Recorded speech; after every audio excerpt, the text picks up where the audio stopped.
வணக்கம் மச்சாமாரே. நம்ம பார்த்தோன்னா கடலுக்கு மீன் பிடிச்ச கிளம்பியாச்சு. சுமார் ஒரு 70 நாட்டுகள் கிட்ட நம்ம ஆழ்கடல் போய் மீன் பிடிக்க வேண்டியது இருக்குது. அதனால் நேற்று நைட்டே கிளம்பி இன்னைக்கு அதிகாலையில் நம்ம மீன் பிடிக்க வேண்டிய இடத்துல சேர்ந்துட்டோம். கடலும் கொஞ்சம் சீட்டமாக தான் இருக்குது. இந்த இடத்தோட ஆழம் பார்த்திங்கன்னா ஒரு 100 மார் கிட்ட வரும். 100 மார்னா 600 அடி ஆழம் கிட்ட வரும்.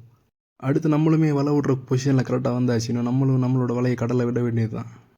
நம்ம கடல் தொழிலுக்கு பார்த்தோன்னா நம்ம உயிரை பணையம் வச்சு வருவோம். அப்படி வரும்போது இந்த வியூக்காக என்ன வேணால் பண்ணலான்னு தோணும். அப்படி ஒரு சன்ரைஸ், இந்த கடல், இந்த அலை எல்லாமே அப்படி நம்ம ஆத்மாவை அப்படி அமைதிப்படுத்தும். அவ்வளோ அழகாக இருக்கும். நம்ம கடலோட்ட வலையை பார்த்தோன்னா ஒரு 4-5 மணிக்கூர் கிட்ட வலிச்சிட்டு போயிட்டே இருப்போம். அந்த டைம் நம்ம போட்டில் நின்று அந்த சன்ரைஸ் பார்க்குறது, அந்த காலை பொழுது ரொம்பவே சூப்பராக இருக்கும். அந்த ஒரு ஃபீல் வேறு லெவலில் இருக்குங்க. இனி இதுக்கப்புறம் நம்ம கடலை விட்ட வலை எடுக்கிறதுக்கு காலையில் ஒரு 10 மணி ஆகும். நெக்ஸ்ட் வீடியோவில் அந்த வலையில் என்ன மீன் பட்டிருக்கு, எவ்வளோ மீன் பட்டிருக்குன்னு பார்க்கலாம்.